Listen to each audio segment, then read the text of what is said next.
చరిత్ర తెలుసుకుంటున్నాం.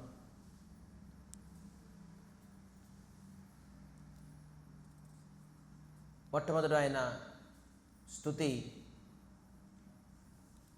మనం తెలుసుకున్నాం. దానికి కొనసాగుస్తూ యా అంతా పరివిశ్య యా అంతా ప్రవేశ్య మమ వాచం ఇమం ప్రసుప్తాం సంజీవయతి అఖిల శక్తిధరో సోధామ్నా అన్యాశ్చ హస్తచరణో శ్రవణం తం గాదిం ప్రాణాన్నమో భగవతే పురుషాయ తుభ్యం ప్రాణాన్నమో భగవతే పురుషాయ తుభ్యం. హే ప్రభు, అంత ప్రవిశ్య మమ వాచమిమం ప్రసుప్తాం, నాది సుప్తమైన వాచం వాక్శక్తిని మీరు సంజీవైతి అఖిల శక్తి, మీ తాలూకా అఖిల శక్తితోని నాది సుప్తమైన మృత్యు చెందిన వాక్శక్తిని మళ్ళీ పునర్జీవితం చేశారు. సంజీవైతి. అదే కాదు,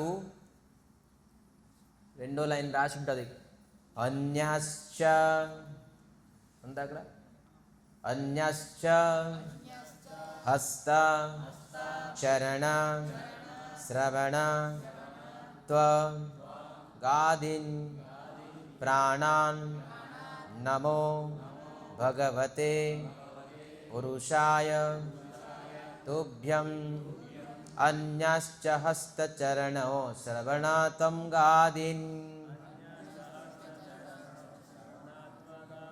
ప్రాణాన్ నమో భగవతే పురుషాయ తుభ్యం.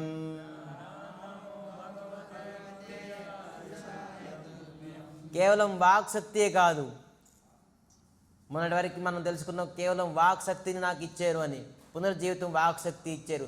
కేవలం వాక్శక్తి కాదు స్వామి, అన్యాశ్చ ఇంకా ఇతరులు కూడా ఇచ్చారు. ఏమి ఇచ్చారు? హస్త చరణ, చేతులు కూడా ఇచ్చారు, కాళ్ళు ఇచ్చారు, శ్రవణ వినే శక్తి కూడా ఇచ్చారు, తోగా ఆదిన్ అంటే ఇతరులు కూడా ఇచ్చారు. అన్ని శక్తులు నాకు ఇచ్చారు. భగవాన్ నమో భగవతే పురుషాయ తుభ్యం, నాకు మీరు ఇచ్చినందుకు మీ అఖిల శక్తి, హే పురుషోత్తమ నీకు నేను నమస్కరిస్తున్నాను. భగవతే పురుషాయ తుభ్యం, తుభ్యం అంటే నీకు నమస్కరిస్తున్నాను. అప్పుడు భగవంతుడు అంటున్నారు ధ్రువ మహారాజుకి, నేను ఏంటి ఇచ్చాను నీకు? ఒక్కొక్క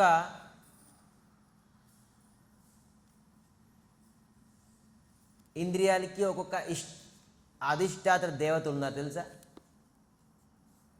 ఒక్కొక్క ఇంద్రియాలకి ఒక్కొక్క అధిష్ట దేవత ఉన్నారు. కళ్ళుకి సూర్యుడు, వాక్శక్తికి అగ్ని, మనసుకి చంద్రుడు, మరి చేతులకి ఇంద్రుడు, అన్ని ఒక్కొక్క అంగానికి ఒక్కొక్క దేవతలు ఉన్నారు. ఆ దేవతలు అధిష్టాత దేవతలు, అంటే తనకి కంట్రోల్ చేస్తారు. ధ్రువ మహారాజుకి అంటున్నారు భగవంతుడు, నేను ఎక్కడ చేస్తున్నాను? మీ ఇంద్రియాలకి ఒక్కొక్క ఇంద్రియాలతో అధిష్టాత దేవతలు ఉన్నారు, ఆ దేవతలు కంట్రోల్ చేస్తున్నారు అని భగవంతుడు అన్నంతో 7వ నంబర్ శ్లోకంలో నేను చెప్తున్నారు. అందరూ చెప్పాలి. ఏకో స్తమేవో భగవన్ ఇదం ఆత్మశక్త్యా మాయా క్షయోరు గుణయా మహవాద్య శేషం సృష్ట్వా నువేశ్య పురుషస్తద్ అసద్గుణేషు నానేవ దారుషు విభావసుభద్ విభాషి ఏకస్త్వమేవ భగవన్ ఇదం ఆత్మశక్త్యా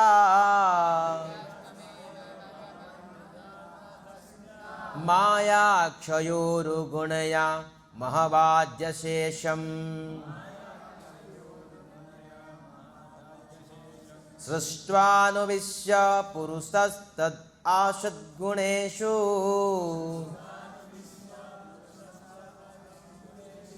నానేవ దారోషు విభావసుభద్విభాషి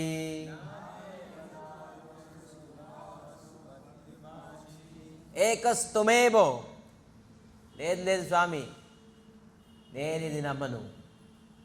ఒక్కొక్క ఇంద్రియాలకి ఒక్కొక్క ఇష్టదేవతలు ఉన్నారు, వాళ్ళు నడుపుతున్నారంటే వెంటనే చెప్తున్నారు ఏకస్తుమేవో. తుమ్ ఏవో, ఏవో అని శబ్దాన్ని వాడుతున్నారు. ఏవో అంటే నిశ్చితంగా అది మీరే. ఏకస్తుమేవో, మీరు తప్ప ఈ ఇంద్రియాల్ని ఎవరు శక్తి ఇచ్చే శక్తి లేదు. దేనికి? భగవన్ ఇదం ఆత్మశక్త్యా. భగవాన్ మీరు ఆత్మశక్తి, మీరు ఒక ఆత్మ తల ఒక శక్తి. ఆత్మశక్తి అంటే ఏంటి? మనం పూర్వమైన క్లాసులు చెప్పుకున్నాం. ఒక ఇంట్లో అనేక ఉపకరణం ఉన్నది. ఫ్రిడ్జ్ ఉన్నది, ఏసీ ఉన్నది, కూలర్ ఉన్నది, జనరేటర్ ఉన్నది, గ్రైండర్ ఉన్నది, మిక్సీ ఉన్నది, బోల్డ్ ఉన్నాయి, ఐరన్ బాక్స్ ఉన్నది. ఒక్కొక్కటికి ఒక్కొక్క మెషిన్ అంటున్నది, ఒక్కొక్క మెటీరియల్ ఉన్నది, ఒక్కొక్క ఎక్విప్మెంట్స్ ఉన్నది. వేరే వేరే ఎక్విప్మెంట్స్, వేరే వేరే మెటీరియల్ అన్నీ ఉన్నాయి. కానీ దానికి ఎప్పుడైతే ఎలక్ట్రిసిటీ పవర్ లేదో, అది ఎన్ని ఉపకరణం అనుకోండి, ఏ టెక్నాలజీ అనుకోండి, ఎన్ని మెటీరియల్ అనుకోండి, అది పనికిరాదు. ఎంతమంది దేవతలు ఉన్నా కూడాను, 33 కోట్ల దేవతలు ఉన్నా కూడాను, ఇంద్రియ శక్తికి ఇచ్చేది ఆత్మశక్తి. ఆత్మశక్తి వల్లే దేవతలందరూ ఆ ఇంద్రియాలకి కంట్రోల్ చేయగలరు. లేదంటే ఆత్మశక్తి లేకపోతే ఏ దేవతలు కూడాను, ఎలాగ ఉపకరణం ఉంటుంది అంతే, కానీ పవర్ లేకపోతే ఆ ఉపకరణం దేనికి? వేస్ట్. ఇప్పుడు మైక్ ఉన్నది, కరెంట్ లేకపోతే ఏం చేస్తాం? మంచిది, ఎంత లౌడ్లీగా సౌండ్ వస్తుందా?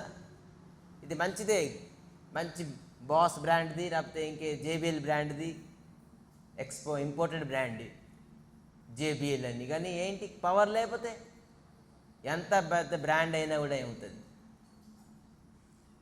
ఎంతమంది దేవతలు వచ్చినా కూడాను, ఉన్నా కూడాను, ఒకవేళ ఆత్మశక్తి అనేది లేకపోతే ఎవరు ఇంద్రియాలు ఏం పని చేయదు. కేవలం తుమేవ ఏకస్తుమేవ భగవాన్ ఇదం ఆత్మశక్తి. మీరే కేవలం ఆత్మని శక్తి ఇస్తారు. నిశ్చితంగా ఇది నాకు తెలుసు అంటారు. ఇది ఎవరు చెప్తున్నారు? ధ్రువ మహారాజ్ చెప్తున్నారు. ఎప్పుడు చెప్తున్నారు? ఎప్పుడైతే వేదం తెలుసుకొని ఊరికినే గుడ్డిగా చెప్పలేదు, ఏదో కల్పితంతో చెప్పుకున్నారు. వేదం తెలుసుకొని ఇప్పటికొచ్చి ఏం మాట్లాడాలో తెలియదు. వేదాన్ని ప్రకాశించి వేదం తల జ్ఞానం ఇచ్చి ఆ జ్ఞానం తల ఒక సారాంశాన్ని భగవంతుల గుణగణాల్లో కీర్తిస్తున్నారు. తుమేవం ఏకస్తుమేవ. స్వామి మీరు కేవలం బ్రహ్మ ఒకటే పర, బ్రహ్మ ఒకటే పర, బ్రహ్మ ఒకటే. స్వామి మీరే ఒక్కలే. మరేంటి? మాయా క్షయోరు గుణయా. మనం పూర్వమైన క్లాసులని చెప్పుకున్నాం. భగవంతులకు 2 శక్తులు ఉన్నాయి. ఒకటి అంతరంగ శక్తి, రెండోది బహిరంగ శక్తి. అంతరంగ శక్తి గురించి మనం ఇప్పుడు మాట్లాడుకుంటున్నాం. బహిరంగ శక్తి, బహిరంగ శక్తిని మాయాశక్తి. బహిరంగ శక్తికి మాయాశక్తి అన్నారు. మాయాశక్తికి గుణాలు ఉన్నాయి, బోల్డ్ గుణ ఏంటి? రజోగుణం, తమోగుణం, సతోగుణం, అనేక గుణాలు అక్కడ రాస్తున్నారు. మాయా క్షయోరు గుణయ, అనేక గుణాలతోని అనేక శక్తి ఉన్నది మాయా తాలూకుది. అది ఏం చెప్తున్నది? మహదాద్యశేషం, ఈ జగతానికి సృష్టిస్తుంది. మీ తాలూకు శక్తి అది. మాయాశక్తి అనేది భగవంతులకు బహిరంగ శక్తి. ఈ బహిరంగ శక్తి ఈ ప్రపంచాన్ని మొత్తం ఏంటి? మహదా ఆద్యశేషం, అనేక జగతాన్ని భగవంతుడు ఒక్కొక్క బ్రహ్మాండాలు సృష్టించి, ఒకటే భగవంతుడు అనేక బ్రహ్మాండాలని ప్రవేశిస్తారు, అనేక అసంఖ్యమైన జీవులుగా తయారవుతారు. అతనే మరేమంటారు? సృష్టానువీశ పురుషద్ అసద్గుణేషు నానేవ దారుషు విభావసు బద్వివాసి.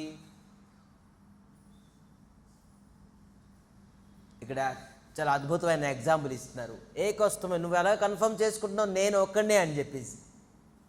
ఇవన్నీ నేనే ఒక్కడిని ఎలా చేస్తున్నా అంటే అక్కడ భాగవతంలో మంచి ఎగ్జాంపుల్ ఇస్తున్నారు. ఏంటంటే, ఒక 1,000,000 మట్టి కొండలు తీసుకురండి, ఆ మట్టి కుండలన్నీ నిండుగా నీళ్లు పెట్టండి. పొద్దున్న అయిన తర్వాత ఒక్కొక్క మట్టి కుండలను చూడండి, సూర్యుడిని చూడండి, కనబడతారు సూర్యుడు. ఒక్కొక్క మట్టి కుండలను కనబడరా సూర్యుడు? ప్రతిబింబం పడుతుంది. అయితే దీన్ని బట్టి ఏంటి? 1,000,000 మట్టి కుండలని 1,000,000 సూర్యుడు ఉన్నారా? ఒక్కటే సూర్యుడు. ఎంత మంచి ఎగ్జాంపుల్ ఇస్తున్నారు భాగవతులు. భలే 1,000,000 కాకపోతే 10 కోట్లు కొండలు ఉన్నాయండి. ఆ కొండలోని మనం సూర్యుడు చూడగానే ఈ కొండలోనే ఒక సూర్యుడు ఉన్నారే అని అనుకోకూడదు. మనం ఒకటే సూర్యుడు కానీ 1,000,000 కుండుల్లో ఉన్నారు. ఒకటే స్వామి, మీరు ఏకస్తమేవో, అందరిలో ఉన్నారు మీరే. అది మనం తెలుసుకుంటే మొత్తం భాగవతాన్ని తెలుసుకున్నట్టే. నువ్వు వేరా, నేను వేరా, ఇది వేరా, అది వేరే కాదు. కొండలు ఎన్ని కొండలు ఉన్నా కూడా నువ్వు పర్వాలేదు. 1,000,000 కాదు, 10 కోట్లు కాదు, 100 కోట్లు, ఎన్ని కోట్లని ఒక్కొక్క సూర్యుడు ఎప్పుడు ఉండరు. ఒకటే సూర్యుడు ప్రతిబింబంగా అన్ని కొండల్లో మనకు కనబడుతుంది.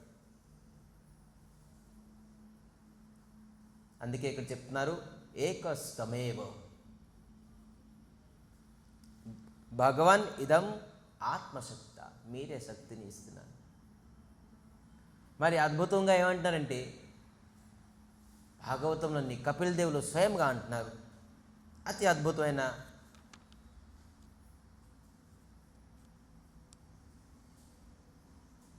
మనం అనేక ఉపకరణం తీసుకొస్తాం వండడానికి. కర్రలు అనేక తీసుకొస్తాం, దానికి మంట పెట్టేసి మనం వండుతాం. వండిన తర్వాత మంచి సుస్వాదు అంటే టేస్టీ ఫుడ్ మనకి వస్తుంది. టేస్టీ ఫుడ్ని తిని మనం కర్రకి థ్యాంక్స్ చెప్పామనుకోండి, కర్ర నువ్వు లేకపోతే ఈరోజు నేను వండుకొని తినిపోదును. కర్ర ఎప్పుడైనా వండుతుందా? వండగల శక్తి ఉన్నదా కర్రకి? కర్రకి ఎప్పుడైతే అగ్ని సంజోగం చేయమో అప్పటి వరకు కర్ర ఏం చేయలేదు. కానీ ఆ వ్యక్తి కర్రని థ్యాంక్స్ చెప్పి కర్ర వల్ల అయ్యింది అంటే అది ఎంతవరకు నిజం? అది అగ్ని వల్ల అయింది. అగ్ని ఉత్తాపం ఇవ్వడం వల్ల మనం చేసే డిష్ అనుకోండి, ప్రసాదం అనుకోండి, తినే ఉపకరణం అది వంట అవుతుంది, లేదంటే అవ్వదు. కానీ మూర్ఖులు, ఎవరికైతే జ్ఞానం లేదు, అజ్ఞాని, అతను కర్రని అనుకుంటారు కర్ర వల్లే అయ్యింది అని.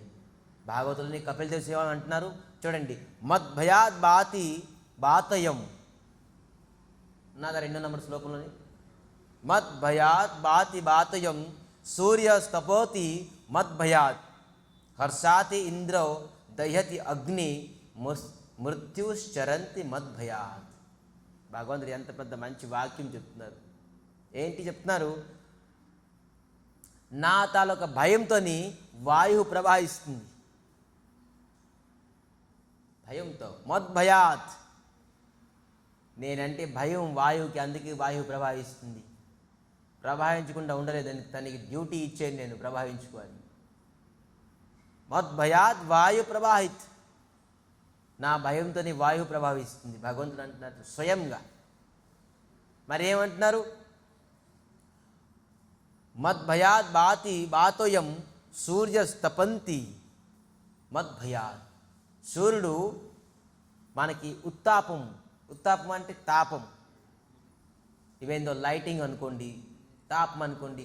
మద్భయాత్, నా భయం వల్ల సూర్యుడు మీకు ఉత్తాపం ఇస్తున్నాడు. ఇంత భగవంతుడు చెప్పినాడో మనం నమ్ముకుంటున్నాం. సూర్యుడు ఉత్తాపం ఇవ్వకున్నారు. సూర్యుడు ఎవరి భయం మీద భయపడి మనకి ఉత్తాపం ఇస్తున్నారు? మద్భయాత్, నా భయంతో ఇస్తున్నారు అతను. మరి ఏమంటున్నారు? వర్షాతి ఇంద్రో, ఇంద్రుడు మీకు వర్షం ఇస్తున్నారు కేవలం నా భయం వల్ల. ఇంద్రాతి మద్భయాత్, ఇంద్రాతి వర్షాతి ఇంద్ర.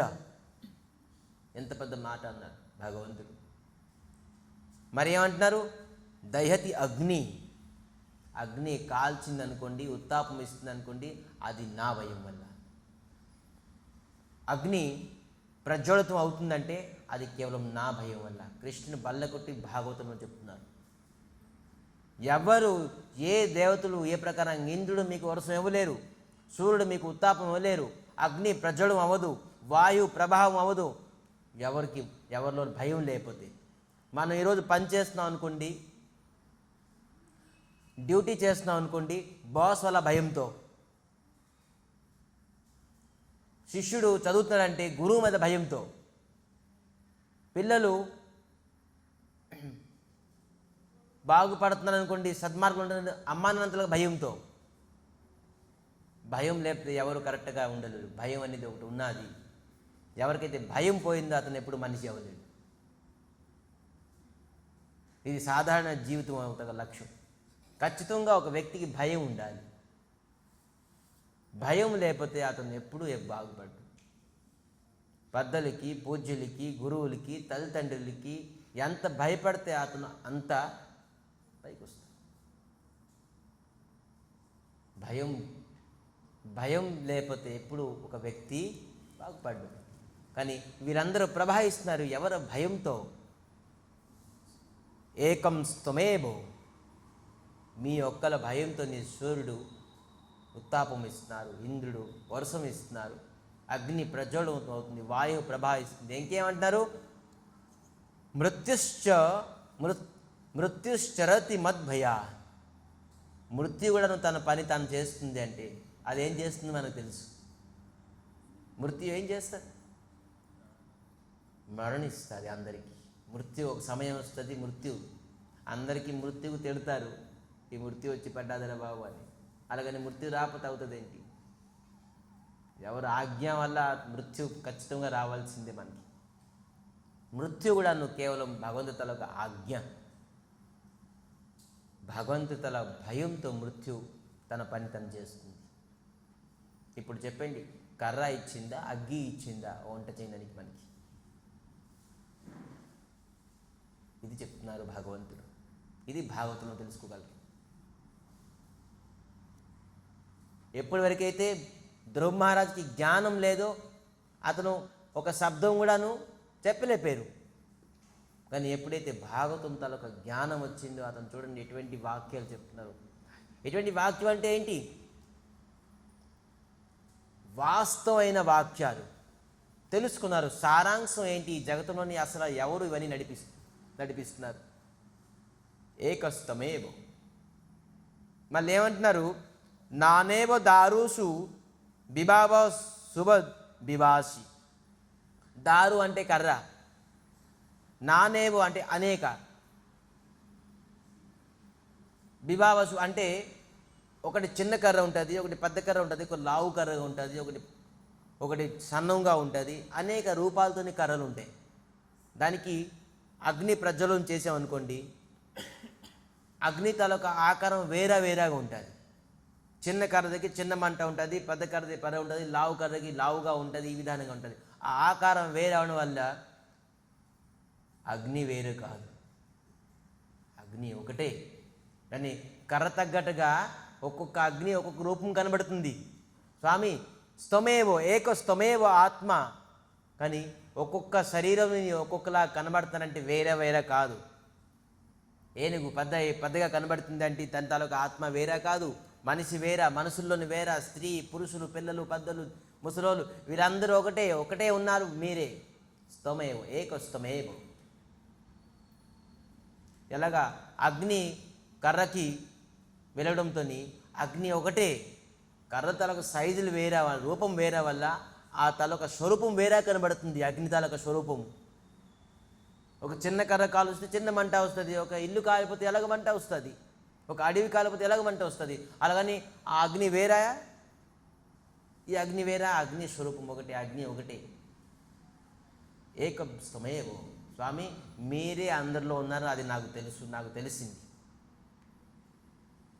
ఇది ఈ శ్లోకంలో చెప్తున్నారు. మన స్వయంగా ధ్రువ మహారాజ్ చెప్తున్నారు, మన అందరిలో ఉండేది నడిపించేది మన ప్రాణవాయువు, మన హస్తము, మన ఇంద్రియాలు, మన కళ్ళు, ముక్కు, చేతు, కాలు అన్నీ స్వామి మీరే నడిపిస్తున్నారు అని చెప్పేసి చెప్తున్నారు. మనం అనుకుంటున్నాం, మనం నడుస్తున్నాం, మన వల్ల అవుతుంది అని చెప్పేసి. మనకి ఆత్మశక్తి లేకపోతే మనం ఏం చేస్తాం? ఏం చేయలేం. ఈ ఒక్కొక్క ఇంద్రియాలకి ఒక్కొక్క ఇష్ట దేవతలు ఉన్నారు, దానికి ఆ దేవతలు కూడా నడిపించిన వారు ఎవరు?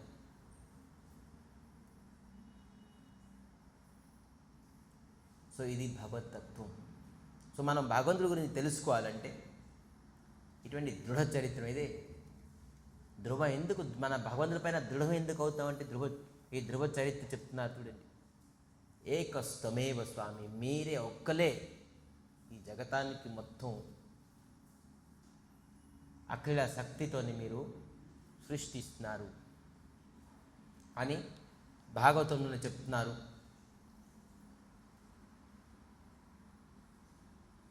అన్నిటికంట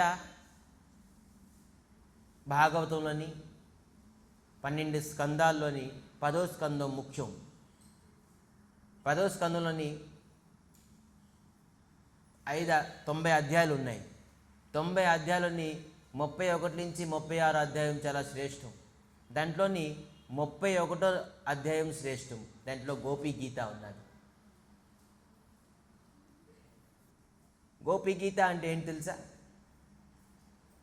ఎప్పుడైతే కృష్ణుడు రాధారాణితో రాసలీలా చేస్తున్నారో, నృత్యం చేస్తున్నారో, అందరూ గోపికలందరూ కూడా పాపం బాధపడ్డారు. అదే రాధారాణి కృష్ణుడితోనే కేవలం ఉన్నారు. పాపం వీళ్ళు బాధ విని తెలుసుకొని రాధారాణిని అందరికీ ఇన్వాల్వ్ చేసేసి రండి మీరు కూడా రండి, కృష్ణుడితోని రాసలీలా చేసుకో, నృత్యం చేద్దాం. గోపికలందరూ కృష్ణుడితోని రాసలీలా ప్రారంభించారు. వీళ్ళకి కొంత అభిమానం వచ్చింది. గోపికలు మేము కూడా కృష్ణుడితోని రాసలీలా చేస్తున్నాం. వీళ్ళకి సూక్ష్మత అభిమానం వచ్చింది.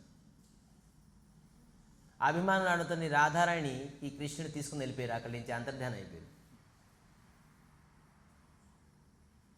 చూడండి, ఒకటే ప్రేమ. మనిషి దగ్గరగా ఉంటే ఒక రకమైన ప్రేమ ఉంటుంది. మనిషి దగ్గర లేకుండా దూరంకి వెళ్ళిపోతే అదొక విచిత్రమైన ప్రేమ. దానికి విరోహ ప్రేమ అంటారు. ఈ విరోహ ప్రేమ దగ్గర ఉన్ని ప్రేమ కన్నాను విరోహ ప్రేమ ఎక్కువగా ఉంటుంది. ఆ విరోహ ప్రేమ, కృష్ణుడితోని విరోహ ప్రేమ శ్రీమన్ చైతన్య మహాప్రభు మనకి శిక్ష ఇచ్చారు.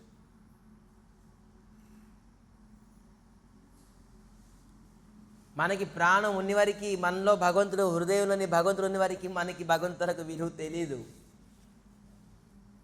ఎప్పుడైతే భగవంతుడు మన శరీరాన్ని విడిచిపెట్టేసి వెళ్ళిపోతారు అప్పుడు మనకు తెలుస్తుంది. అప్పుడు ఈ శరీరం ఉండదు, అప్పుడు ఏం శరీరం వస్తుంది? యాతనా శరీరం ఉంటుంది. ఆ యాతనా శరీరం అప్పుడు స్వామి నన్ను ఎందుకు విడిచిపెట్టేసారు? అప్పుడు మరి ఇంకేం చేయలేము, ఏం చేయడానికి లేదు. ఎప్పుడైతే రాసలీలన్నీ రాధారాణిని తీసుకుని వెళ్ళిపోయారో కృష్ణుడు, అప్పుడు విరోహం, స్వామి మేము అభిమానం అయిపోయాం, స్వామి మేము మీకు చూడకుండా ఉండలేకపోతున్నాం, స్వామి మీరు ఎక్కడున్నారు అని చెప్పేసి అడవిలోని వెళ్తున్నారు. ఎక్కడున్నారు స్వామి? రాధారాణితో రాసలీలా చేస్తున్నారు, నృత్యం చేస్తున్నారు. కొంతవరకు రాధారాణి కూడాను కొంతవరకు సూక్ష్మత అభిమానం అయ్యిందట. రాధారాణి కూడాను నాకు నృత్యం చేసి కాల్ పెయిన్ అవుతుంది అని చెప్పేసి కొద్దిగా అభిమానం అయితే, సరే నేను నా భుజం మీద మీకు ఎక్కిస్తానని చెప్పేసి ఎప్పుడు చెప్పి రాధారాణి దగ్గర కూడాను కృష్ణ అంతర్జానం అయిపోయారు. ఇంకా రాధారాణి తలకు విరోహం అసలు తట్టుకోలేపారు. ఈ విరోహ ప్రేమ అనేది మనం కేవలం వింటాం కానీ అసలు ఈ తత్వం ఏది మనకు తెలియదు.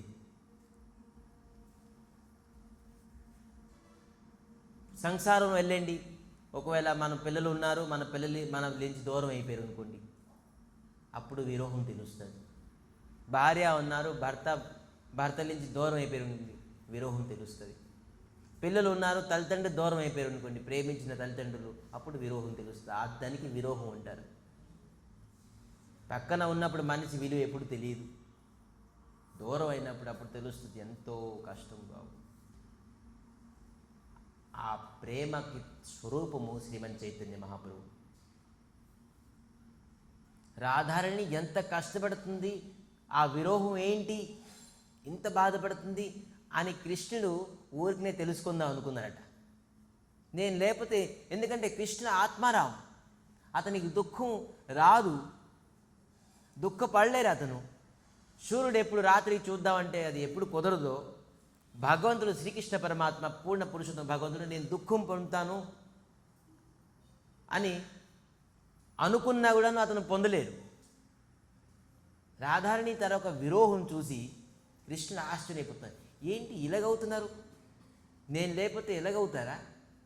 అసలు ఈ విరోహం తాలూకా స్వభావము, ప్రభావము, ఇది ఏంటి, ఫీలింగ్ ఏంటి, నేను తెలుసుకుంటాను అని కృష్ణుడు స్వయంగా రాధారాణి భావంతో, రాధారాణి హృదయం రాధారాణిని పెట్టుకున్నారు. కృష్ణుని హృదయం పక్కన పెట్టేసి, ఎందుకంటే కృష్ణుని హృదయంతో తెలుసుకోలేరు ఈ విరోహం ఏంటనేది. కృష్ణుని హృదయం పక్కన పెట్టేసి కేవలం కృష్ణుని తలొక శరీరము, రాధారాణి తలకు హృదయం పట్టుకొని వచ్చారు. ఎవరు? శ్రీమన్ చైతన్య మహాప్రభు. జయ శ్రీ చైతన్య మహాప్రభుకి. చైతన్య మహాప్రభు కేవలం కృష్ణుడే హృదయం రాధారాణిది కాబట్టి కృష్ణ కృష్ణ కృష్ణ అని ఎక్కడికి వెళ్ళినా కృష్ణ కృష్ణ కృష్ణ, స్వామి ఎక్కడున్నారు మీరు, అంత పిచ్చైపోయారు మహాప్రభు. విరోహ కాతర, ఈ విధానంగా విరోహం తాలూకా మహాప్రభు ఎప్పుడైతే చైతన్య చరితామృతం చదువుదాం అప్పుడు తెలుస్తుంది మహాప్రభు ఏ ప్రకారంగా విరోహం పొందేరో కృష్ణుడు లేక. అలాగా రాధారాణి ఇప్పుడు పొందుతున్నారు. రాధారాణి నెలుపుతున్నారు, డెప్త్గా వెళ్తున్నారు అడవిలోని. ఎక్కడికి అంటే ఫుట్ ప్రింట్స్ ఉన్నాయి కృష్ణునివి. అయితే ఈలోనే వెళ్తున్నారు, ఎక్కడికి వెళ్ళారు అలా నెలికి వెళ్తున్నారు. అప్పుడు ఈ గోపికలు అందరూ వచ్చి రాధారాణి దగ్గర చేరుకున్నారు. హే రాధారాణి, మీరేంటి ఒంటరిగా ఉన్నారు? నేను అనుకున్నాం మీతో పాటు వెళ్ళిపోయారు కృష్ణుని. అవును, నాతో పాటు వెళ్ళారు, కానీ నాకు కూడా కొంత తప్పు అయింది, అభిమానం చేశాను, నాకు కూడా విడిచిపెట్టి వెళ్ళిపోయారు. పదండి అందరూ వెలుగుతాం, విరోహం తట్టుకోలేకపోతున్నాం అని చెప్పేసి ఆ ఫుట్ ప్రింట్ దగ్గరికి వెళ్తున్నారు. ఎంత దూరంకి వెళ్తున్నారో ఈ గోపికలందరూ కృష్ణుని అంత దూరం వెళ్ళిపోతున్నారు. అందరూ మీటింగ్ చేసుకున్నారు, ఆగండి, ఇక్కడే స్టాప్ అయిపోతాం. చూడండి, మనం నెలుగుతున్నామని కృష్ణుడు ఖాళీ పాదం, కృష్ణుడు ఎప్పుడుతో బ్రజభూమిలోని ఎప్పుడు చెప్పులు వేసుకోలేదు. అతను అడవిలోని కంకరలు, ఈ ముళ్ళులు అన్నీ మనం వస్తున్నామని అతను ఇంకా దూరంకి వెళ్ళిపోతున్నారు. అతనికి కష్టం అవుతుంది. చూడండి, ఇది రాధ, ఇది గోపికలు. మనం వెళ్ళి నిలుగుదాం, అతను లేకపోతే మనం ఉండలేమని చెప్పేసి చెప్పుకున్నారు. ఏంటి, అతనికి కష్టం అవుతుంది, మనం ఎంత దూరం వెళ్తున్నామో అంత దూరం అతను నడుచుకుని వెళ్తున్నారు. సో అతనికి కష్టం అవుతుంది, మనం ఇంకా నిలకొద్దు, మనం వచ్చేయండి, తిరిగి వచ్చేసేయండి. ఎక్కడికి వెళ్ళిపోయారు? యమునా నది, యమునా దగ్గర కూర్చున్నారు అందరూ. వాస్తవంగా భాగవత ప్రకారం చెప్పాలంటే ఎంతమంది గోపికలు చెప్తున్నారు తెలుసా? ఇది నమ్మబుద్ధి. ఇది 33 కోట్లు, 33 crores గోపికలట. ఎంత పెద్ద రాసలీల అవుతుంటుంది అది. 33 కోట్లు గోపికలతోని 33 కోట్లు కృష్ణుడు. అంత పెద్ద నృత్యం, ఎంత పెద్ద ఫీల్డ్. బంశీ వాదనంతో నృత్యం చేస్తున్నారు ఆ 33 కోట్లు జంటలు. ఊహించుకోండి, అది రాసలీల. ఆ రాసలీల ఎలాగుంటుంది, ఎంత అద్భుతంగా ఉంటుంది. అది చూడడానికి మహాదేవులు కూడా రావడానికి ప్రయత్నిస్తున్నారు. బ్రహ్మాది ఇంద్రాది దేవతలు కూడా ప్రయత్నిస్తున్నారు. ఈ నృత్యము, ఈ కీర్తనము, ఈ రసం ఏంటి అనేది మేము కూడా తెలుసుకుందామని. సాధ్యం కాదు, ఇది ఎలా లేదు. ఎవరు పడితే ఎవరు పైన చూసేస్తారు అనుకున్నారేంటి? లే, ఇది నిభృత కుంజం. ఆ కుంజం అంటే ఇది గుప్తమైన గృహం. 33 కోట్ల మంది నృత్యం చేస్తారు అంటే ఆ గృహం ఎటువంటి చూడండి. అందరూ 33 కోట్లు గోపికలందరూ యమున దగ్గరికి వచ్చి ఏం చేస్తున్నారు తెలుసా? ఏడుస్తున్నారు. ఏడిచి కీర్తనం చేస్తున్నారు. ఆ ఏడుపే కీర్తనం అయింది. దానికి గోపీ గీత అన్నారు. గోపికలు అందరూ ఏడ్చిన దానికి అది గీత అంటే పాట స్వరూపంగా కీర్తనం చేశారు. అందుకే కీర్తనం చేయడంతో కృష్ణుని ఉండలేపారు. వీళ్ళు నిలుగితే కృష్ణుని ఇంకా ముందుకు వెళ్ళిపోతున్నారు. కానీ వీళ్ళందరూ ఎప్పుడైతే కీర్తన చేశారో కృష్ణుని ఉండలేపారు. ఎవరైతే భక్తి శ్రద్ధలతో కీర్తనం చేస్తారో కృష్ణుడు ఖచ్చితంగా అక్కడ పరిగెట్టి రావాల్సిందే. కృష్ణుడు ఖచ్చితంగా పరిగెట్టి వస్తారు. కీర్తన ఎక్కడ అవుతుందండి? గోపికలందరూ చూడండి, గోపికలందరూ అన్వేషణలో వెళ్తున్నారు. మేము పట్టుకుంటాం కృష్ణునికి, పట్టుకుంటా కానీ పట్టుకోలేరు కూడాను. అని ఎప్పుడైతే అందరూ లేదు కృష్ణునికి ఇది కష్టం అవుతుంది, మన అందరం కృష్ణునికి కీర్తన అంటే కృష్ణునికి ఊహించుకొని తన తాలూకా గుణగణాలను కీర్తిస్తున్నారు. జయతి తేధికం జన్మనా ప్రజా శ్రయత ఇందిరా శాశ్వతత్రహి. ఏంటి జయతో అధికం అంటే బ్రజభూమి బృందావనం జయమైంది ఎప్పుడైతే జన్మనా బ్రజ, మీరు ఎప్పుడైతే జన్మించారు స్వామి, మీరు ఎప్పుడైతే బ్రజభూమిలోని జన్మించారో అప్పుడే ఇది జయమైంది. బ్రజభూమి అందరూ, బ్రజభూమి తాలూకా గరిమ అంటే ఇంపార్టెన్స్, బ్రజభూమి తాలూకా మహత్వం అంతా పెరిగింది స్వామి మీరు ఎప్పుడైతే ఇక్కడికి వచ్చారు. ఈ బ్రజభాషులు అందరి తాలూకా ఆత్మ, బ్రజభాష తాలూకా వాస్తవమైన ఆనందం పొందుతారు మీరు ఎప్పుడైతే ఈ బ్రజభూమిలోనే జన్మించారు అని గుణగుణాలను స్టార్టించారు. ఈ గుణగుణాలను స్టార్టిస్తే కృష్ణుడు ఉండలేపారు. అందుకే ఎక్కడైతే భగవంతుడి తాలూకా గుణగుణాలను కీర్తిస్తారో ఖచ్చితంగా కృష్ణుడు అక్కడ ఉండలేరు, ఎక్కడైనా ఉండలేరు. వైకుంఠులు కూడా ఉండలేరు, వచ్చేస్తారు. ఇక్కడ ఏంటి, నా గుణగుణాలు కీర్తిస్తారు ఎంత భక్తి శ్రద్ధతో అని. ఎక్కడైతే భగవంతులకు గుణగుణాలను కీర్తిస్తున్నారో అక్కడ ఖచ్చితంగా వచ్చి కూర్చోబోరు. ఎందుకంటే స్వయంగా భగవంతులు వచ్చేస్తారు. భగవంతుడు తన కథ పైన ఎంత ఇష్టం అంటే చూడండి, భగవంతుడు శ్రీకృష్ణ పరమాత్మ ధర్మరాజ్ మహాభారతం యుద్ధం అయిపోయింది.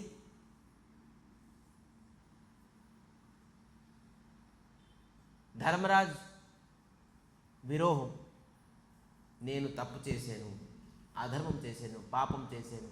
పులస్త ఋషి, ఈ ఋషులు, ఆ ఋషుల్ని అందరినీ పిలిపించి కృష్ణుడు బాబు ఇతనికి అర్థం చేయించింది అని అందరూ చెప్పారు. నేను ధర్మం గురించి అంటే యుద్ధం చేస్తే మీరు చెప్పినట్టుగా నేను ఖచ్చితంగా ఇది నా గురించి నేను యుద్ధం చేశాను, నాకు రాజ్యం కావాలి అని. నాకు సత్తా కావాలని, నేను రాజు అవ్వాలని నేను యుద్ధం చేశాను, అందుకే నేను మహాపాపాత్మని, ఇంత కోట్ల మంది లక్షల మంది నా వల్లే, నా కోరిక వల్ల చనిపోయారు, మీరు ఎంత చెప్పినా నేను విన్ను, ఇది అధర్మమే, నేను పాపం చేసింది, నేను పాపాత్మ అని. లాస్ట్కి కృష్ణుని కూడా వచ్చి చెప్పారట, ఏ ధర్మరాజ్, ఇదేం పాపం కాదు, అధర్మాన్ని నష్టం చేసాం, ధర్మాన్ని ప్రతిష్ఠించాం. కృష్ణుడికి అంటున్నారు, నువ్వేంటి నాకంటే నువ్వు చిన్న, నువ్వేంటి నాకు చెప్తావు. వాస్తవంగా ధర్మరాజు కంటే కృష్ణుడు చిన్న, కృష్ణుడికి అనుకున్నారు తను చిన్న, నువ్వేం చెప్తావు నాకు, నేను అధర్మం చేస్తాను అంటే. చూడండి, సాక్షాత్ శ్రీకృష్ణ పరమాత్మ కూడాను ధర్మరాజుకి అర్థం చేయలేకపోతున్నారు. ఎందుకు? భగవంతుడు ఎవరైతే తెలిపిద్దాం అనుకుంటారో ఉంటారా? చూడండి, మోహిని అవతారంలోని అసురులందరినీ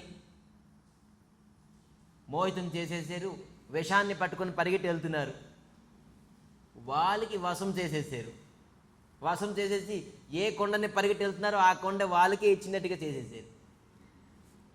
భగవంతుడికి అంత శక్తి ఉన్నది, అతను ఎవరికైనా అర్థం చేయించే శక్తి ఉన్నది. పోనీ మోహిని అవతారంలో ఓకే. రెండోది ఏంటి? భస్మాసురుడు చాలా తపస్సు చేశాడు శివుడు మహాదేవులు తపస్సు ఇచ్చి ఆశీర్వాదం ఇచ్చారు. ఆశుతోష్, నేను ఎవరిపైన చేయి పెడితే వాడు భస్మం అయిపోవాలి, తథాస్తు. మహాదేవుడు అన్నాడు, మీ పత్ని పార్వతి చాలా అందంగా ఉంటుంది, నేను మీ పైన చేయి పెడతాను, మీ పత్నిని నేను తీసుకుంటాను అని. చూడండి, అసురుడు స్వభావం. ఇంకేంటి కావాలి? ఎవరైతే వరం ఇచ్చారో వాళ్ళ పత్ని కావాలంటున్నారు. నేను విన్నాను జగత్తులోని మీ పత్ని పార్వతి చాలా అందంగా ఉంటారని, నేను మీ పత్నిని తీసుకెళ్ళిపోతాను, మీ పని నేను చేసేస్తాను. మహాదేవులు పరిగెడుతున్నారు. జనార్దన చూడు, ఇది నువ్వే సాల్వ్ చేయాలి, ఈ డిపార్ట్మెంట్ మీదే, నేను చేయలేను. మహాదేవులు వచ్చేసారు చిన్న స్వరూపంగా. ఆగు ఆగు ఆగు, ఎక్కడ పరిగెడుతున్నావు, ఉండయ్యా, నేను మహాదేవుల పైన చెయ్యాలి. దేనికి? నేను వరం పొందాను, మహాదేవుల పైన నేను చెయ్యాలి ఖచ్చితంగా. ఊరుకోయ్యా, మహాదేవులతో శక్తి లేదు ఇప్పుడు, కృష్ణుడు అంటున్నారు. మహాదేవుల పైన శక్తి తగ్గిపోయింది. ఎందుకంటే దక్ష ప్రజాపతి యజ్ఞంలోని తగులు అయ్యారు కదా, వీళ్ళకి వాళ్ళు శాపం ఇచ్చుకున్నారు. ఇప్పుడు మొత్తం అంతా బోల్డ్ మంది వరం ఇచ్చేసి వాళ్ళు పాపం ఏడుస్తున్నారు, తపస్సు చేశారు. ఈ మహాదేవులు బోల్డ్ వరం ఇస్తున్నారు కానీ ఆ వరం ఏం పని చేయకుంటుంది. కావాల్సి ఎందుకు నువ్వు చూడు, నీ పైన నువ్వు చేసు చూడు, పని చేస్తుందేమో చూడు, ఏం పని చేయదు, డమ్మీ, ఇది వరం అంతా డమ్మీ, రాదే. చూడండి, ఎవరికి అర్థం చేయాలంటే, ఎవరికి ఏది చేయాలంటే అతను అనుకుంది ఖచ్చితంగా చేయగలరు, కానీ ధర్మరాజు చేయలేకపోతున్నారు.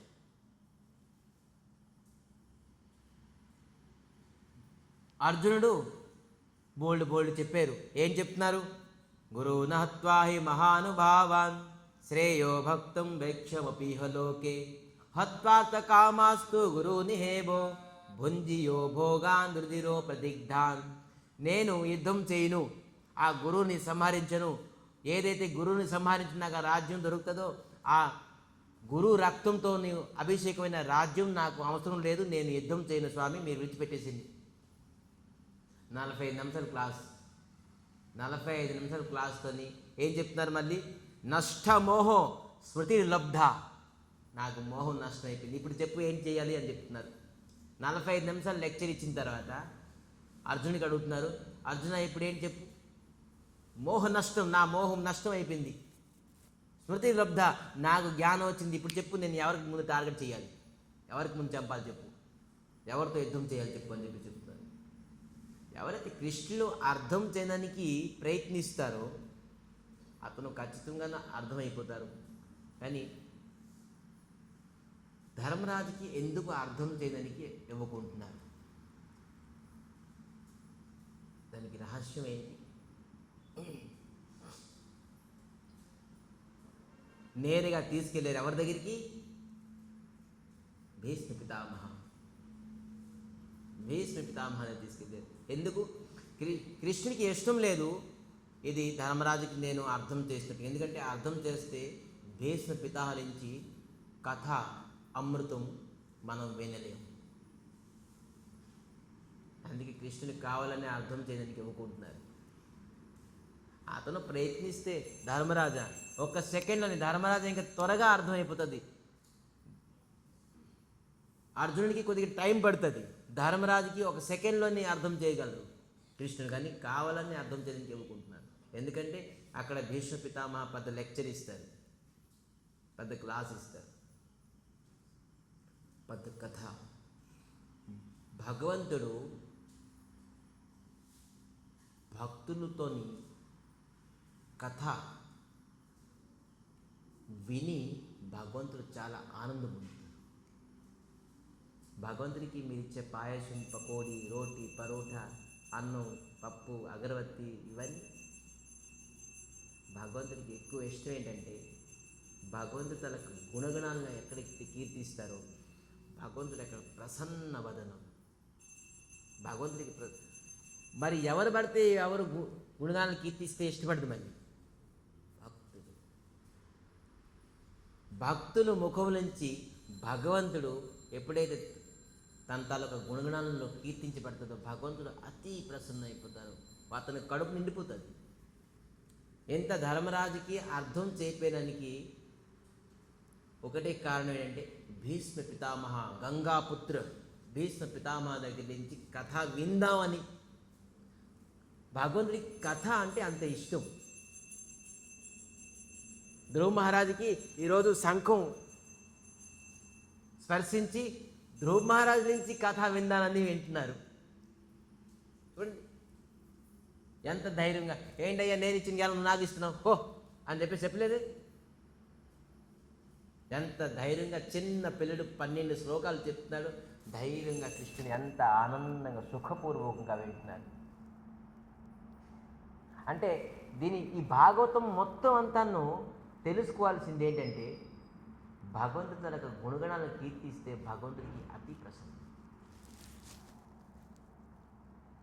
మరి ఎవరైతే వింటారో అతను హృదయంలో భగవంతుడు విరాజిస్తాడు. ఒక వ్యక్తి వినకుండా ఎప్పుడు గుణగణాలు కీర్తించలేడుతుమ్మా. ఏదైతే వింటాడో అది ఖచ్చితంగాను వ్యక్తం చేస్తాడు. ఈరోజు ఎవరైతే వ్యక్తం చేస్తున్నారో ఖచ్చితంగా విని ఉంటారు. ఈరోజు మీరు వింటే రేపొద్దున ఇతర భక్తులపైన వ్యక్తం చేయగలరు. వినకుండా ఎప్పుడు కూడా ఎవరు గుణగణాలను కీర్తించలేరు భగవంతుడికి. సో శ్రవణం అనేది ముఖ్యం. ఎందుకంటే ముఖ్యం, ఇది భగవంతుడికి చాలా ఇష్టం. అయితే శ్రవణం ఏ విధంగా శ్రవణం చేయాలి అది కూడా ఉన్నదిగా. మరి భగవంతుడి కథ ఏ విధంగా చెప్పాలి అది కూడా ఉన్నదిగా. భగవంతుడి కథ వినినా భగవంతుడి కథ చెప్పినా కూడాను ముందు ఏమవ్వాలంటే జితేంద్రియుడు అవ్వాలి. ఇక్కడ పాయింట్ వచ్చింది. ఎవరైతే జితేంద్రియ అవ్వలేదో అతను కథ చెప్పలేరు. ఒకవేళ చెప్పినా ఎవరికి ప్రభావం పడదు. ఎవరైతే జితేంద్రియ అవ్వలేదో ఒకవేళ విన్నా వాళ్ళకి ఏ ప్రకారంగా ప్రభావం పడదు. మనమేంటి ఇంద్రియజిత్, ఇంద్రియాలు మనకు జయించేసి.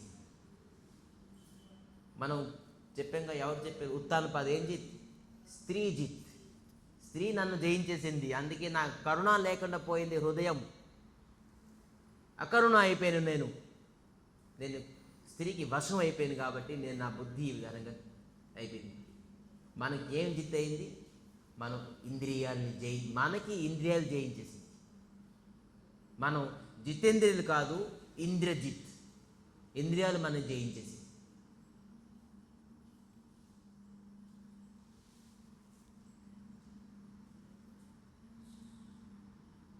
ఒక సిగరెట్ శ్రీను గారు ఎన్ని ఇంచ్ ఉంటుంది, 1 ఇంచ్ ఉంటుందా, 2 ఇంచెస్ ఉంటుంది. తెలుసు ఎవరికైనా? ఎవరు సిగరెట్ తాగు అప్పుడప్పుడు తాగుతుంటారు ఎవరు? 1 ఇంచ్ 2 ఇంచ్ ఉంటుంది సిగరెట్ 2 ఇంచ్ 3 ఇంచ్ అనుకోండి, కొన్ని ప్రాబ్లం లేదు. 2.5 ఇంచ్, 2 ఇంచ్, 3 ఇంచ్ మనకి కూడా తెలియదు, ఎప్పుడు ఇంచ్ నుంచి చూడలేదు. ఆ 2 ఇంచ్ సిగరెట్ 6 అడుగుల మనిషికి పడగొట్టేస్తుంది. చూడండి, స్మాస్ కంట్రోల్ చేయలేకపోతున్నాడు. 2 ఇంచ్ ఓన్లీ, అది అన్ని గ్రామ్స్, 20 గ్రామ్స్, 100 గ్రామ్స్, 10-15 గ్రామ్స్ ఉంటుంది దాని weight, 10-15 grams. 3 inch cigarette 80 kilo ఒక వ్యక్తిని, 6 అడుగుల వ్యక్తిని, 80 కిలో వ్యక్తిని పడగొట్టేస్తుంది. ఇంద్రియాలు జయించలేకపోతున్నాడు వాడు. 10 ఇంచెస్ బాటిల్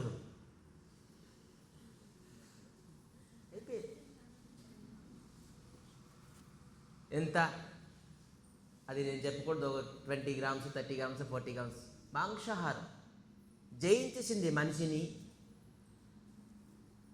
ఇది ఇంద్రియజిత్, ఇంద్రియాలని జయించేసింది మనని. మనం కేవలం 100 గ్రామ్స్, 50 గ్రామ్స్, 2 గ్రామ్స్ కంట్రోల్ చేయకుండా వీళ్ళు మనకి కంట్రోల్ చేస్తున్నారు. మనం ఏం కంట్రోల్ చేస్తాం?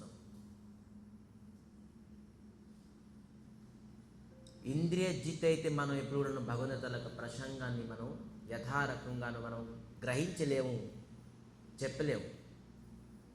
భగవద్గీత కథా శ్రవణము మరియు గుణగణాలను కీర్తించాలంటే ఖచ్చితంగాను ఒక వ్యక్తి జితేంద్రియుడు అవ్వాలి. మనకి భాగవతం పదే పదే జితేంద్రియులు చేయడానికి మనకి ప్రయత్నిస్తుంది. భగవత్కథ వింటూ వింటూ వింటూ ఆ వ్యక్తి జితేంద్రియుడు అయిపోతాడు.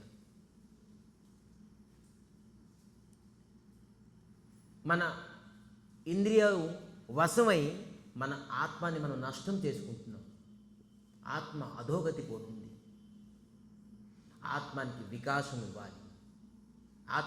ఆత్మానికి మనం వెలుగులో తీసుకురావాలి. అది ఇంద్రియాలకి బాగా రుద్దుతే అవుతుంది. ఎప్పుడైతే మన ఇంద్రియాలతో మనం ఎప్పుడైతే తపస్సు చేయలేదో, నా తపస్కాయో, ఎవరికి తపస్సు లేదో ఆ వ్యక్తి ఎప్పుడూ తపస్సు అంటే కలియుగంలో తపస్సు ఏంటి? హరే కృష్ణ కృష్ణ కృష్ణ హరే హరే, హరే రామ్ రామ రామ హరే హరే.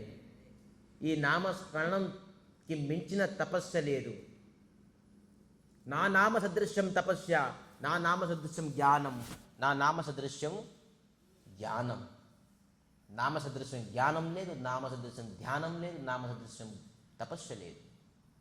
కేవలం నామమే ఒక పద్ధతి తపస్య. ఎవరైతే నామం చేస్తారో వాడు ఖచ్చితంగా ఒకరోజు జితేంద్రియ అవుతాడు. మరి జితేంద్రియ భగవంతుల గుణగణాలను కీర్తించగలడు.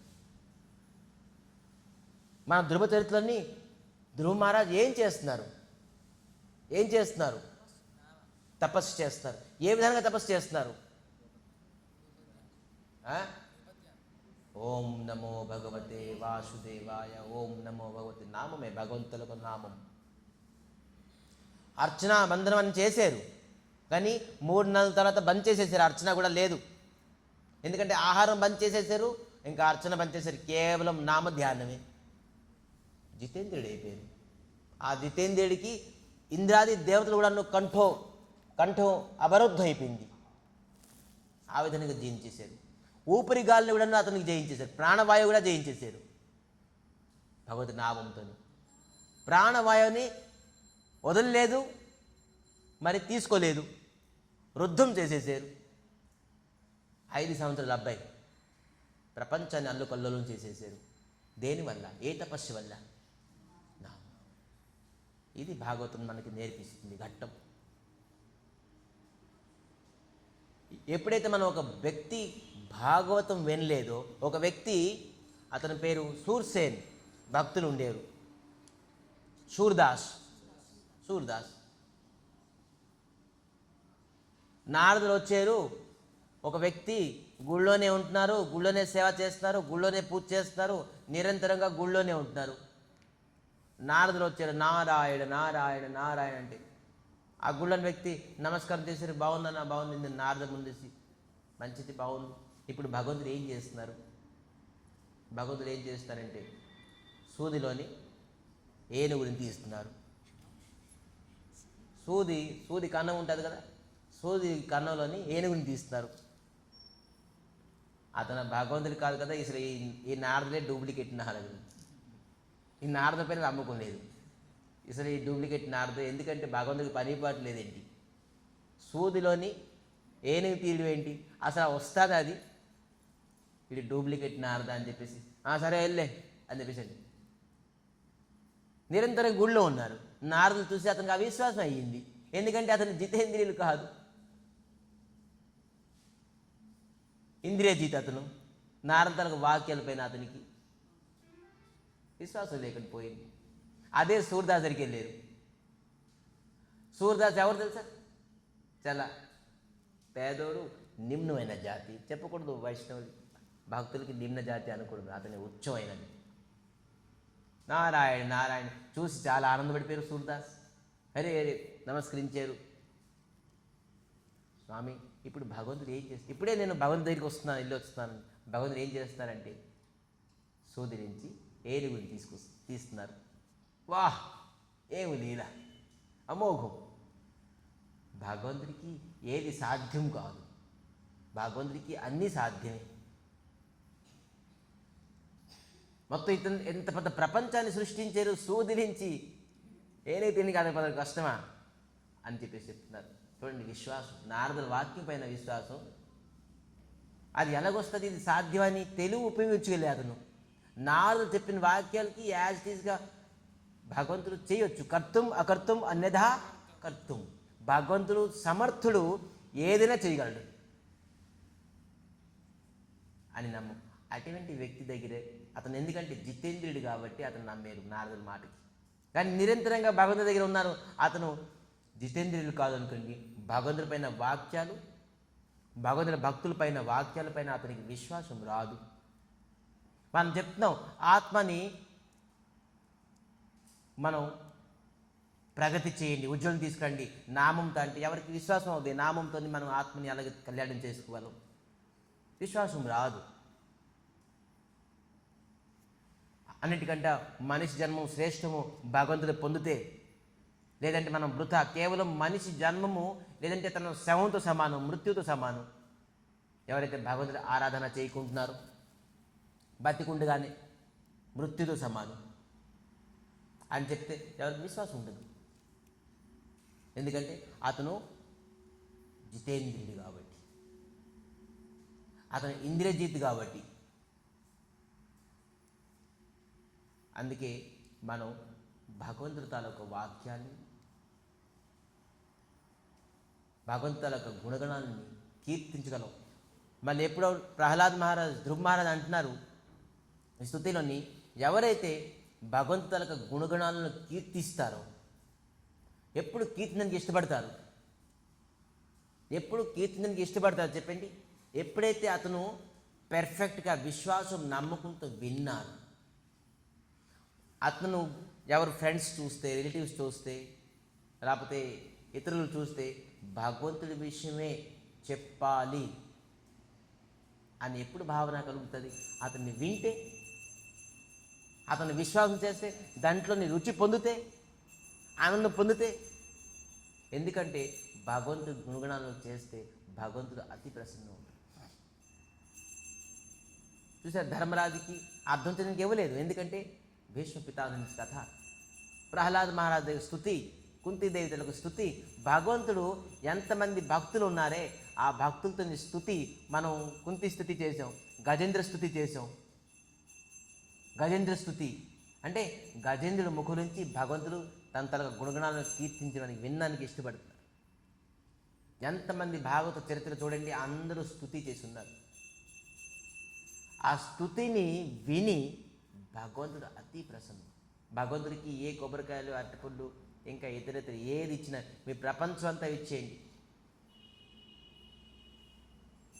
మీరు ఎప్పుడు కూడా నన్ను ప్రసన్నం చేయలేదు. కానీ ఎప్పుడైతే భగవంతులకు గుణగణాలకు కీర్తిస్తారు, అన్నింటికంటే భగవంతుడి గుణగణాలకు కీర్తన ఏంటి తెలుసా? హరే కృష్ణ మహామంత్రం. మన భగవంతుడు ఎన్నెన్ని గుణాలు ఉన్నాయి, అసంఖ్య గుణాలు ఉన్నాయి. మనం ఎన్ని గుణాలు కీర్తించగలం? కానీ ఎవరైతే హరే కృష్ణ మహామంత్రం కీర్తిస్తారో అతను భగవంతులకు A to Z గుణగణాలను కీర్తించినట్టే. మహాప్రభు ఇది ఒకటే మనకి ఇచ్చారు.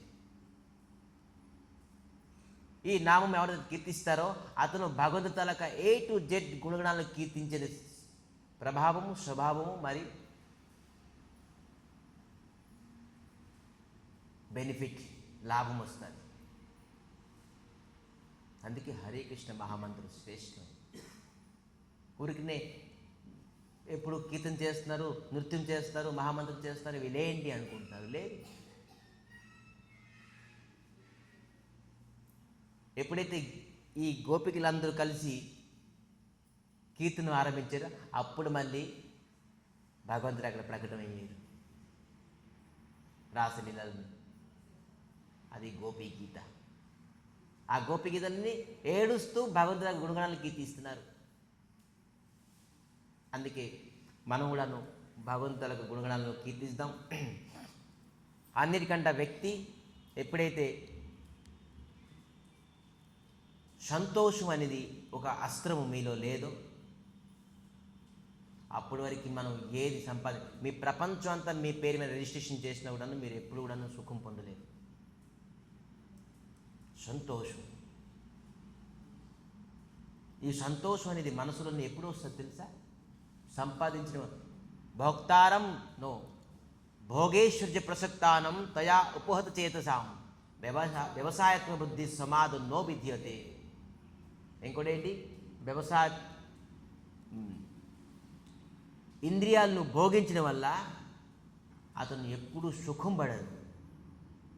ఇంద్రియాలకి మీరు ఎన్ని భోగవస్తువులు ఇస్తారో మీరు అనుకుంటారు, ఇంద్రియాలకి మీరు ఎంత భోగవస్తువు ఇస్తారో మీరు అంత సుఖపడతారనుకున్నారు. కదాచిత్ ఇంద్రియాలు త్యాగంతోనే సుఖం ఉంటుంది. మీరు ఎంత త్యాగం చేస్తారో దాంట్లో సుఖం ఉంటుంది, సంతోషం ఉంటుంది. ఎప్పుడైనా అర్థం చేసుకోండి. మీరు ఎంత త్యాగం చేస్తారో అంత సుఖపడతారు. ఈ భౌతిక ప్రపంచాన్ని, ఈ భోగ విలాసాన్ని మీరు త్యాగం చేయాలి. అంటే భోగ విలాసం అంటే ఏంటి? భార్య పిల్లలు, ఇల్లు వాకల కాదు. భోగం అంటే ఇంద్రియాలని ఏదైతే మనం వేదంలో శాస్త్రం చెప్తుంది, ఏదైతే వర్జితం, ఏది మనం చేయకూడదో అది మనం చేయకూడదు, అది త్యాగం చేయాలి. మనకి అది అది మన ఇంద్రియాలకి ఎంత ఇష్టమైనా కూడా నువ్వు ఇది చేయకూడదు, అధర్మము అంటే దాన్ని ఖచ్చితంగా త్యాగం చేయాలి. ఆ త్యాగంలోనే ఆనందం ఉండాలి. ఒక వ్యక్తి త్యాగం చేయకుండా ఎప్పుడూ సంతోషంగా ఉండలేదు. త్యాగంలోని సంతోషం, సుఖం ఉంటుంది. సో అందుకే మనం అనేక వస్తువులు త్యాగం చేయాలి. త్యాగం చేస్తే కానీ ఒక వ్యక్తి ఇంద్రియాలని జయించలేడు. సో ఫస్ట్ త్యాగం ఏంటంటే, ఈ దాస్ తాలూకు అనుభవం ఏంటంటే ఫోన్. మొట్టమొదటిగా ఫోన్ని త్యాగం చేయాలి. అంటే అట్లీస్ట్ మొత్తం వదిలేయకుండాను జపం చేసినప్పుడైనా త్యాగం చేయండి. అట్లీస్ట్ కథా శ్రవణం చేసినప్పుడు త్యాగం చేయండి. భగవంతుడి గురించి పూజ చేసినప్పుడు ఇటు పూజ చేసి దీపం పెడుతుంటా, బాగున్నా అండి, మీరు ఇంట్లో ఏమి ఉండేరు. చాలామంది నేను ఇవి చూసాను కూడా. ఇటుపక్క పూజ స్వామికి అవుతుంటుంది, ఇటుపక్క ఫోన్ మాట్లాడుతుంటుంది. ఏం పూజ తెలియదు. ఆ విధానంగా ఉండకూడదు. ఫోన్ వల్ల ఒక వ్యక్తి ఎంతో చెడిపోతారు. వాళ్ళు ప్రతి ఇంద్రియాలకి ఉత్తేజన చేసేది ఫోన్. సో అందుకే కొంత సమయం వరకు అట్లీస్ట్, లేకపోతే రోజుకి ఇన్ని గంటలు ఫోన్ పట్టుకుంటాను, ఇన్ని గంటలు పట్టుకోను, లేకపోతే వీక్లీ ఇన్ని ఫోన్ లేకపోతే జగతం గడదు, వెళ్ళదు. కానీ అట్లీస్ట్ కొన్ని అవర్స్ అలవాటు చేసుకోవాలి. పడుకున్నప్పుడు దూరంగా ఉంచాలి ఫోన్ని. చదివినప్పుడు, ఉద్యోగం చేసినప్పుడు కాన్సన్ట్రేషన్ పెరగాలంటే ఖచ్చితంగా నువ్వు ఫోన్ని అవాయిడ్ చేయాలి. ఫోన్ అవాయిడ్ చేయకుండా ఎవరు కూడా మైండ్ ఆడెప్పుడు ఇంద్రియాలు చేయించలేడు. ఇది చంచలం చేసేస్తుంటుంది. ఎవరో ఫోన్ చేస్తారు, ఎవరో ఏదో మాట్లాడుతుంటారు, ఎవరికో ఏదో ప్రకారంగా భగవంతుడు తలగా గుణగణాలను కీర్తించడానికి మనకి ఇవ్వదు. ఎవరో ఖచ్చితంగా ఎవరో ఒకరు కాల్ చేస్తూనే ఉంటారు మనకి. అనావశ్యక చర్చ, సమయం వృధా తప్ప మనకి పనికొచ్చింది ఏది లేదు ఈ ఫోన్లో. ఒక వ్యక్తి ఫోన్ త్యాగం చేస్తే అతను సర్వస్వం త్యాగం చేసినట్టు. సో అందుకే మనం ఈరోజు కీర్తనం ఏంటి, ఇది అద్భుతమైన కీర్తనం. ఎందుకంటే భగవంతుల యొక్క గుణగణాలు కీర్తించడం వల్ల భగవంతుడు సంతోషిస్తారు కాబట్టి కీర్తనం. తుమి సర్వేశ్వర ఈశ్వర బ్రజేంద్ర కుమార, తుమి సర్వేశ్వర ఈశ్వర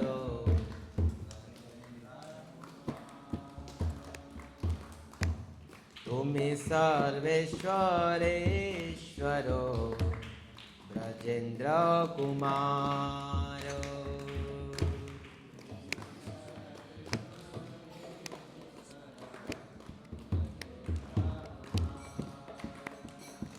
మీరే సర్వేశ్వరుడు అని ఎవరంటారు? ధ్రువ మహారాజ్ అంటున్నారు. ఏకస్త్వమేవో భగవాన్ అని చెప్పి చెప్తున్నారు. ఏకస్త్వమేవ భగవన్ ఇదం ఆత్మశక్త్య, తుమి సర్వేశ్వరేశ్వరో రాజేంద్ర కుమార.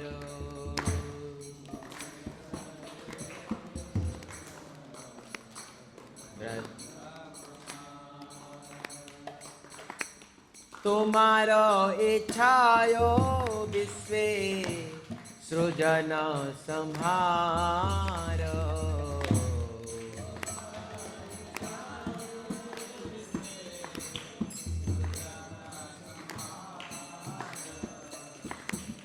మీ ఇష్టంతోనే ఈ విశ్వం తయారవుతుంది, నిర్మాణం అవుతుంది, మరి ప్రళయం అవుతుంది, సృజన సంహారం. తుమి సర్వేశ్వరేశ్వరో బ్రజేంద్ర కుమార, తుమి సర్వేశ్వరేశ్వరో.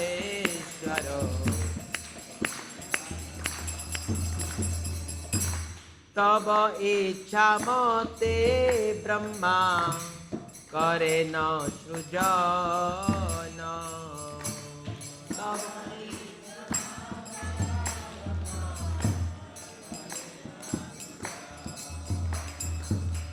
ఎవరి ఇష్టంతో తమర ఇచ్ఛా మతే బ్రహ్మ, ఎవరి ఇష్టంతోని ఈ బ్రహ్మ ఈ జగతానికి సృష్టిస్తున్నారు. చాలామంది అంటున్నారు బ్రహ్మ సృష్టిస్తున్నారని చెప్పేసి, బ్రహ్మ సృష్టికర్త అని. ఎవరి ఇష్టంతో సృష్టిస్తున్నారు?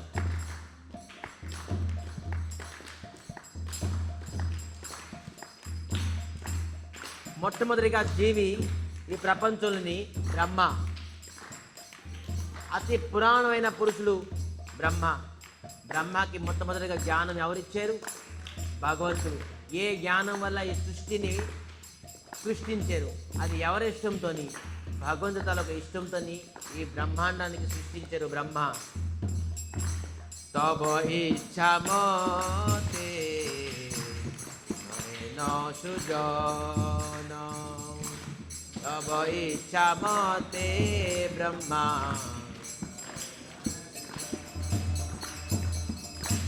तब इच्छा मते शिव करे न संहार.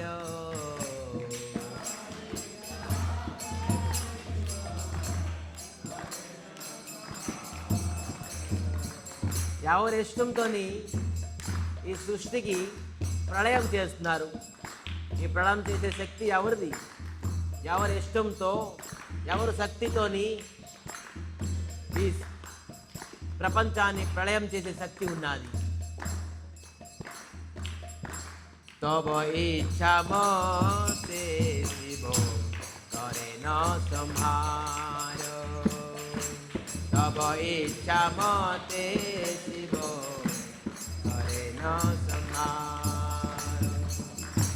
तुम्हें सर्वेश्वरेश्वर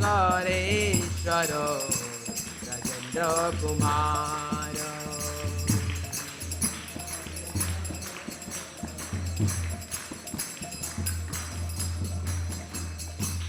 निज बल चेष्टा प्रति भरोसा छाड़िया निज बल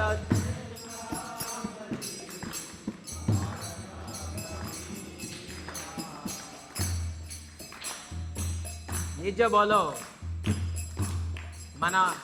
బలం మన బలంతో ఇష్టపడి దానికి భరోసా చేసి పని చేయకూడదు. ఇది నా బలంతో అవుతుంది, నా బలంతో ఇది చేస్తున్నాను, నా బలం వల్ల ఇది అవుతుంది అని అనేది కేవలం వృథా చేష్ట. బ్రహ్మ కూడా అనలేదు నా ఇష్టం వల్ల నా బలం వల్ల ఈ సృష్టిని సృష్టించానని చెప్పేసి. ఏమంటారు? నీ ఇష్టం వల్ల నేను ఈ సృష్టిని సృష్టించాను. మనం ఎంత జీవి. బ్రహ్మ అంటున్నారు అంత పెద్ద శక్తివంతుడు, అంత వేదం జ్ఞానం తెలిసి అంటున్నారు ఈ బ్రహ్మ సృష్టించే జగతానికి స్వామి మీ ఇష్టం వల్ల నేను సృష్టించాను, మీ ఇష్ట ప్రకారంగా నేను సృష్టించాను. శివ అంటున్నారు మీ ఇష్ట ప్రకారంగా నేను సంహరించాను. కానీ జీవుడు, అతి తుచ్చమైన జీవుడు మనిషి నా ఇష్టం వల్ల ఇది అవుతుందని అనుకుంటున్నాడు. ఇది ఎప్పుడు కదాచిత్ కాదు. నిజ బల చేష్టా ప్రతి భరోసా ఛాడియా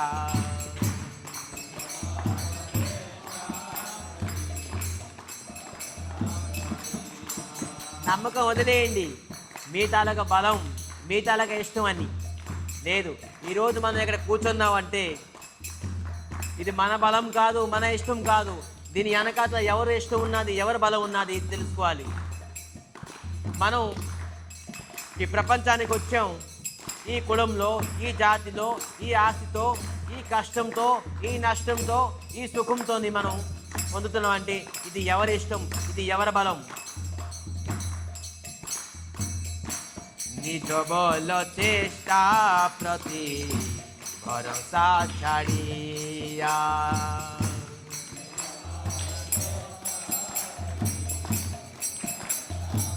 భరోసా వదిలేయండి. మీ ఇష్టం, మీ బలం అని భరోసాని వదిలేయండి.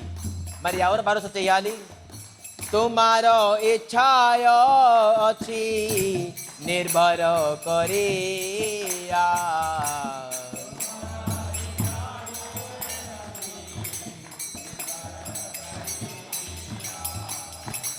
ఎవరితో నిర్భయించాలి? నిర్భయ అంటే ఏంటంటే ఎవరిపైన నమ్మకం, ఎవరు ఇష్టం పైన నమ్మకం, ఎవరి బలం పైన నమ్మకం ఉండాలి. తుమారా ఇచ్ఛాయ స్వామి మీ ఇష్టం వల్ల నేను ఈరోజు కష్టపడుతున్నాను, ఈరోజు మీ ఇష్టం వల్ల నేను నష్టపోతున్నాను, ఈరోజు మీ ఇష్టం వల్ల నేను సుఖం పొందుతున్నాను, మీ ఇష్టం వల్ల నేను ఈరోజు గుడికి వచ్చాను, అద్భుతమైన కథాన్ని వింటున్నాను, నామం చేయగలుగుతున్నాను, తిలకం పెట్టుకోగలుగుతున్నాను, సత్మార్గం నడుస్తున్నానంటే కేవలం మీ ఇష్టం స్వామి. తుమారో ఇచ్ఛాయ ఆచి నిర్భర కరియా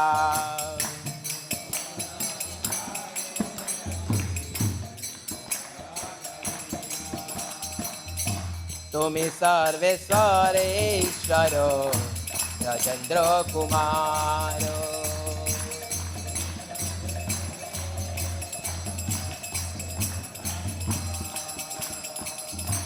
बकते बिना दाते देना किंचना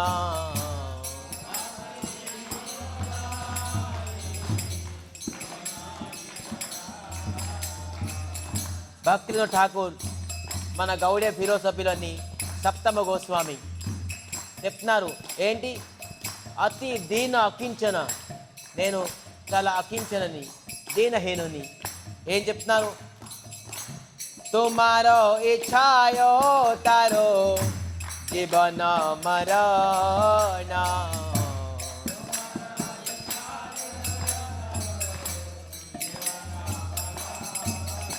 మనం జీవితంగా ఉన్నామంటే, మనం మరణించామంటే మనం తినగలుస్తున్నాం అంటే పొడగలుస్తున్నాం అంటే అంత తుమారో ఇచ్చాయో, మీ ఇష్టం లేకుండా మీ బలం లేకుండా నువ్వు ఏది అవదు స్వామి. తుమారో ఇచ్చాయో తారో నిభన మరణ.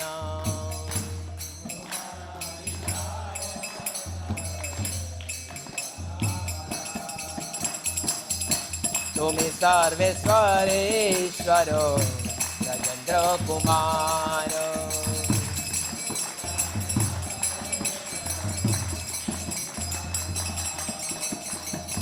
तुम्हारो इच्छायो विश्वे सृजन संहार.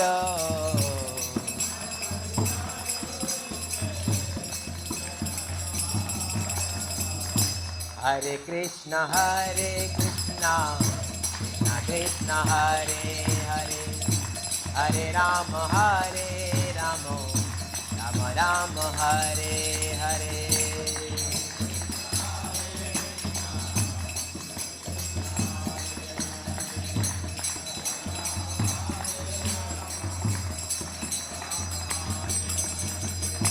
हरे कृष्ण कृष्ण कृष्ण कृष्ण हरे हरे, हरे राम राम राम हरे हरे.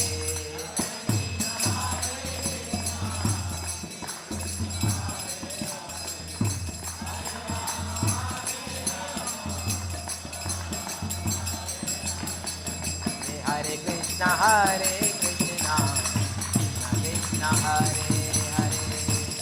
कृष्ण हरे हरे, हरे राम राम राम हरे हरे.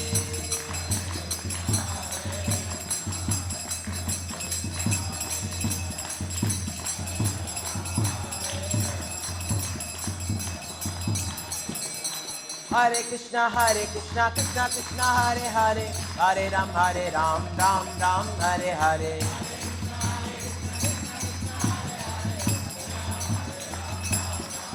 हरे कृष्ण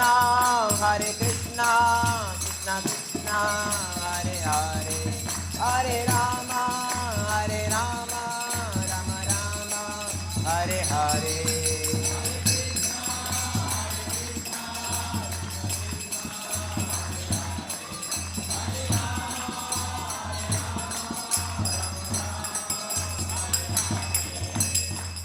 जय श्रीमद्भागवत महापुराण की जय. श्री ध्रुव महाराज की, ध्रुव चरित्र की, श्री कृष्ण चैतन्य मठ गोसेवाश्रम की, श्री संस्थापकाचार्य श्री गुरुदेव गुरु कृपा मूर्तियों विष्णुपाद परमहंस परिप्राजकाचार्य स्तोत्र श्रीमद् भक्ति सौद केशव गोस्वामी महाराज की. परम गुरुदेव नित्यला विष्णुपाद परमहंस परिप्राजकाचार्य स्तोत्र श्री श्रीमद् जगद्गुरु भक्तिभयपुरी गोस्वामी महाराज की. यज्ञेश्वरी श्री जगज्जननी गोमाता भगवती देवी की. कलियुग पावन श्री चैतन्य महाप्रभु की. कथा श्रवणकारी समस्त भक्त वृंद की. गौर प्रेमानंदे, गौर प्रेमानंदे, गौर प्रेमानंदे. అందరికీ చాలా చాలా ధన్యవాదాలు. కథా శ్రవణం చేస్తూ తెలుసుకోవాలి భగవంతుడే సర్వేశ్వరుడు, మరి ఏకస్తమేవ. భగవంతుడు ఒక్కలే మనందరికీ నడిపిస్తున్నారు ఈ సంసారం, ఈ బుద్ధి, ఈ మనసు. సో అతని తాలూక శక్తిని, అతని తాలూక ఇష్టాన్ని తెలుసుకొని మనం ప్రవర్తించాలి మన జీవితంలో. అతనికి అన్నిటికంటే ఇష్టం ఏంటంటే జీవుడు భగవంతుని తాలూక గుణగుణాలను కీర్తించడమే అతనికి ఇష్టం. సో ప్రతి నిత్యం మనం ఖచ్చితంగాను భగవంతుల గుణగాలను కీర్తించే అవకాశం మనకి ఉన్నది కాబట్టి ఖచ్చితంగాను కీర్తించాలి. మనం కీర్తించింది వింటే మనం రేపొద్దున మనం భగవంతుని కీర్తించవచ్చు. సో అన్నిటికంటే అద్భుతమైన కీర్తనం ఏంటి? హరే కృష్ణ మహామంత్రం. అందరూ హరే కృష్ణ మహామంత్రం కీర్తించి వాళ్ళ జీవితాన్ని సక్సెస్ చేసుకోవాలి. Thank you very much. Hare Krishna.